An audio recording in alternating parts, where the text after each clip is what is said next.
Cryptids have an interesting place in our reality. While many claim that they are real and have testified to the encounters that they've had with them, many scientists claim that there's no possibility that these creatures could exist. A pseudoscientist group has risen up called cryptozoologists, and they pride themselves in documenting and providing evidence of these creatures' existence. And today, on our Nebraska episode of Cryptids Across America, we're going to see what long-lasting impacts lies about cryptids can have over time. Hello everyone, and welcome to Hydra Thoughts. And today, I'm thinking about cryptids in Nebraska. If you don't know where Nebraska is, it's right here. We have a shorter list of cryptids to go over today, but the stories are a little more deeper and a little more interesting than what we've seen in the past. Before we jump into it, I want to thank you all for subscribing and watching the channel. It really means a lot to me, and I hope you enjoy this one. And with that, let's get into it. Making their first appearance on the channel, we're going to talk about some aliens. That's right. Aliens are apparently a frequent sighting in Nebraska, which I didn't know before looking into this, with Omaha being the capital for UFO sightings in Nebraska, with 182 sightings reported since 1995 when they started to keep track. One of the earliest reported sightings of UFOs and aliens was on June 6th, 1884, when the Daily Nebraska Journal reported that a UFO had crashed near some Dundee County cowboys. When they went to investigate, they had to fall back because the heat from the wreckage was so hot it literally burned the face and caused lesions to appear on one of the cowboys that went there. After it had cooled down for a little bit, they were able to go look at it some more, and they saw that it was 12 foot wide, 60 foot long, kind of cigar-shaped aircraft, spacecraft, alien craft, and they saw cogs and pieces of machinery poking out of the fuselage and lying on the ground around it. To back up the story, there were several people that were named in the newspaper article, and telegrams were produced as proof that the crash had happened and that these people were actually injured, writing to doctors and loved ones saying, "My face was burned, what do I do? How do I take care of this type of injury?" The story was sensational, and it raised a lot of questions, and a lot of people wanted to see this, so they began to seek out the aircraft that had crashed. However, on June 10th, the newspaper reported that the aircraft had been melted by the rain.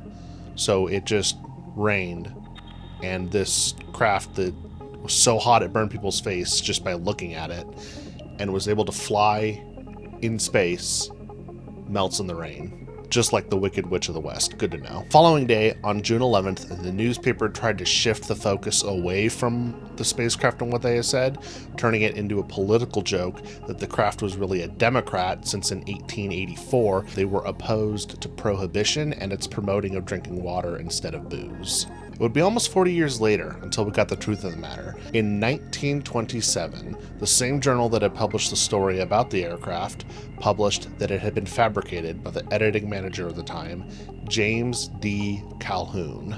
Calhoun was a man who was trying to gain a little more fame, a little more money, and he used this spaceship story as a way to try to drum up business and get people to come into his town and buy his newspapers.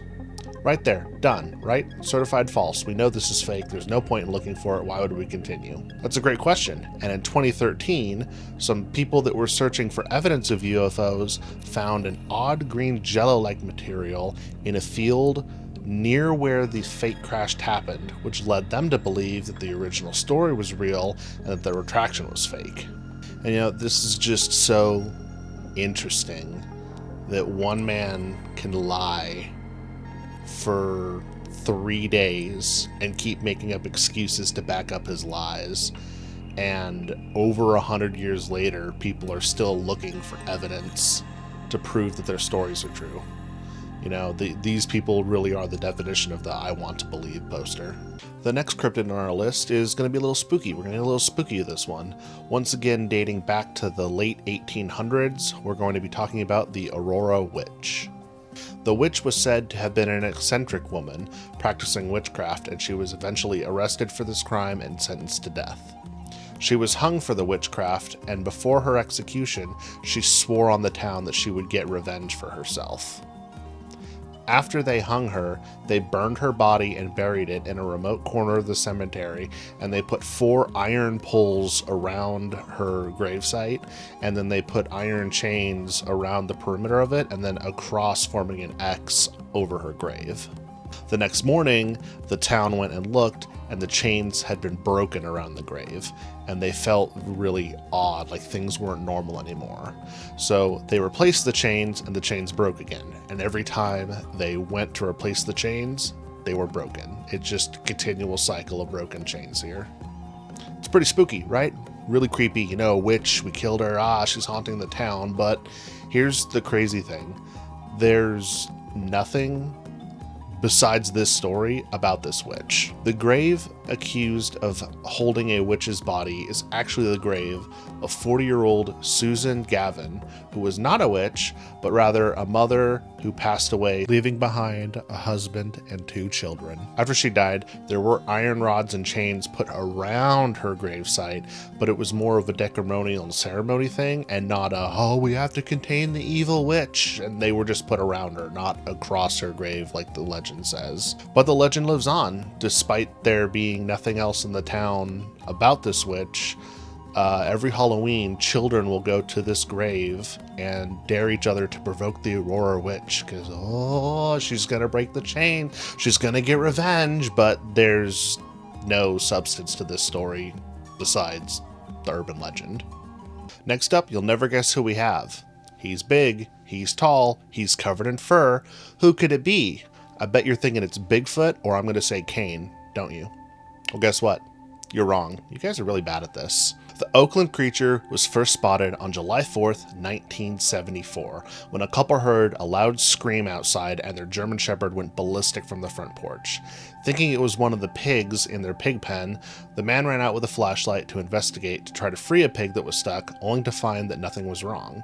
Then he heard the scream again. He returned to his house and armed himself with a bat to search for the noise. It was then that he and his wife saw a tall figure standing a couple hundred yards away in a field. As soon as it noticed that it had seen them, it took off running on 2 legs, and in a small town of 1,300, it became a legendary myth and spread very quickly. They called it the Oakland Creature. A bit later, it was seen again, and a former Navy personnel reported that it looked like a giant possum with no tail, and that it ran on its front knuckles this time instead of on its hind legs like the first report. And this is where the story starts to get kind of weird, because every time someone sees this creature, it looks a little bit different. So far we've seen it's tall and hairy and runs on its hind legs, while the next report said it was hairy but looked like a giant possum and ran with his front legs as well. And later reports of it say that it was a bear with a wolf's head on it. But regardless of all these, the only thing they really agreed on was that it was about 6 feet tall and covered in fur. Reports continued to pour in of screams being heard, and mutilated cattle began to appear, which law enforcement said they looked closer to animal sacrifices than actual animal killings, meaning that this creature was sacrificing the cattle instead of just eating them. Several search parties were launched in an attempt to find and capture this creature, both official and unofficial, so some with law enforcement, some just people trying to hunt this thing, but none of them ever yielded any results. Some reported they heard the screams but could never pinpoint the location of where it was coming from. Officials and law enforcement said that this creature that many described could not possibly exist, and what the screams were was a bobcat, and the mutilated animals were just that, mutilated animals, also probably by a bobcat, and the people who reported they looked sacrificial were just being dramatic. But witnesses continue to insist that this creature was real. You know, small town, rumors do spread pretty quickly. I have heard recordings of bobcats before, and they do sound like horrific screams, or like a child or woman is screaming. So I can see how maybe the first group saw something, or the first couple saw something interesting, and then it just spiraled into this giant story, like mass hysteria. But it really died down after this event. Alright, since I teased him earlier, we're going to talk about Bigfoot. We all know him, we all love him. He's tall, he's handsome, he's got fur, and no one seems to get more than one Bigfoot in a picture at a time, thus lending credibility to the theory that Bigfoot is Kane. He's not. But Nebraska is special for Bigfoot lore. Not for any special sightings or anything like California has, but because it's home to the Nebraska Bigfoot Crossroads of America and the Bigfoot Convention, which is actually happening today when this video comes out. While the sightings of Bigfoot are low in Nebraska, per the Bigfoot Field Researchers Organization, which has a really detailed website with which county Bigfoot has been seen in, and you can click on a state and then drill into the county to see where and what was reported, and then classify each type of sighting based on the evidence they have. It's a lot of effort into that website. But the museum there is a monument to the influence Bigfoot can have on a culture of a local population. The conference that is happening is a full-blown conference. It's going to be a few days. There are going to be panels. There are people flying in from out of town to speak at this thing. Like, it's legitimately a huge conference in honor of Bigfoot. The person who is running the conference is also the person that owns and operates the museum there, and it has collected over 60 years of artifacts, history, and testimonies about Bigfoot. And I'm going to give a shout out to her. That is the owner, Harriet. She owns and operates that museum. Ever since she was 8, she's wanted to chase Bigfoot and teach people about him, and now she's living her best life running a museum dedicated to Bigfoot. If I ever do a deep dive on Bigfoot later, I will probably be reaching out to her for help. The next cryptid on our list is a unique one. It is the Flying Man of Falls Cities, aka the Flying Monstrosity, or Falls City Metal-Winged Demon.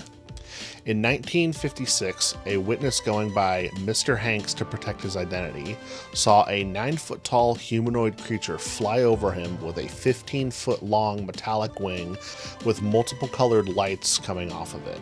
The creature was demonic in appearance with a leathery face, and he appeared to be controlling the wings with his arms kind of like this near the front of his chest. The creature hovered for a moment, turned its watery eyes upon Hanks, and then took off into the night sky, never to be seen again. This was not the first time something like this had been seen. Dating all the way back to the 1880s, sightings of men with metal wings, aka gliders, had been noticed, tracing all the way back to the late 1800s when German engineer Otto Lilienthal studied the wings and made gliders for him to use. This data was actually later used by the Wright brothers when they built their planes. So what was it that Mr. Hanks saw? Was it a man on a glider? Was it a monster on the hunt? Was it a winged demon? We don't really know, because this is literally the only time it's ever been seen and the only time anyone ever talks about it. A couple theories: maybe it was someone on a glider and Mr. Hanks was on some substance that made him hallucinate. Could explain why it was a 9-foot-tall monster with a 15-foot wings and why he thought it was a monster. Or we can go with my headcanon, which is now all of your headcanons, that it was a revenant from the Doom franchise that was testing out new large metal wings to see if that would help him gain an advantage to defeat the Slayer. And lastly, we're going to wrap up with the Walgren Lake monster, or Giganticus brutivius, which first scientific name on the channel. Let's go. All right. Unlike most cryptids that have a vaguely similar description in their features, the Walgren monster varies wildly. It could be the size of a cow, so like a 900-pound small sea creature, to a long, thin serpent that's 2 feet wide and 12 feet long, to this 40-foot leviathan that is just in the seas. Originally reported in the Hayspring News in 1921, it's reporting it to be a whale or a creature the size of the whale. Officials were going to try and trap this creature that was reported, but they did not have any fishing nets large enough to do so, so they quickly gave up on the endeavor. It was reported again in each of the following years, and each time it's reported, we get a better description, with its final description likening it to a 40-foot alligator with horns between its eyes. It roared at the last witnesses and then dove deep beneath the surface again. Word of this creature spread quickly, even reaching international newspapers such as the London Times, who reported about this 3-year saga of the creature in the lake. Now, it's pretty uncommon for news about cryptids to spread that far, especially back in the 1920s. And there's actually a good reason for that. It was a single man who was fueling the fire. John G. Marr, who was legendary for creating hoaxes, created this story, and it was actually his longest running hoax. He's the one who spread it to as many newspapers as possible, including the ones across the pond. And it's actually pretty funny because he made up 2 stories about this lake. One about frozen mermaids and then the giant sea creature, and the frozen mermaids nobody bet on, but the giant sea creature he sold better, so he pushed that and he went with that. Later in the 1960s, Outdoor Nebraska retold the story, and they came up with a cover story about why the sightings stopped after the 1920s, claiming that it was actually a native who said that if they did not think about the monster and did not encourage the monster, that it would simply just appear. So everyone in the town did that, and he was right because it did disappear. He literally manifested a creature out of existence, which is a first for me. Today, Hay Springs treats their monster like a celebrity, using artwork from the 1920s depicting the monster on merchandise.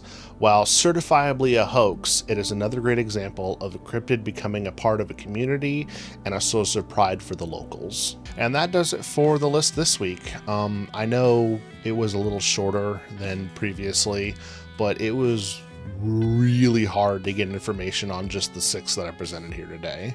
It's really interesting that a lot of these stories started in either the late 1800s or 1920s, and they persevered over 100 years later, some 150 years later, and people still think that they're true or they're looking to prove these stories. It's cool to see further continuation of communities that bond with the cryptid, so to speak, and use it as a source of revenue or a rallying point, like the lake monster or the wonderful woman who's running a literal Bigfoot museum just because she wanted to and she thought it would be fun, and now she's running a convention in Nebraska, which is just awesome. So I hope you all enjoyed this one. If you think there's a cryptid I missed, go ahead and leave it in the comments for me to check out later, and I hope to see you all in the next one.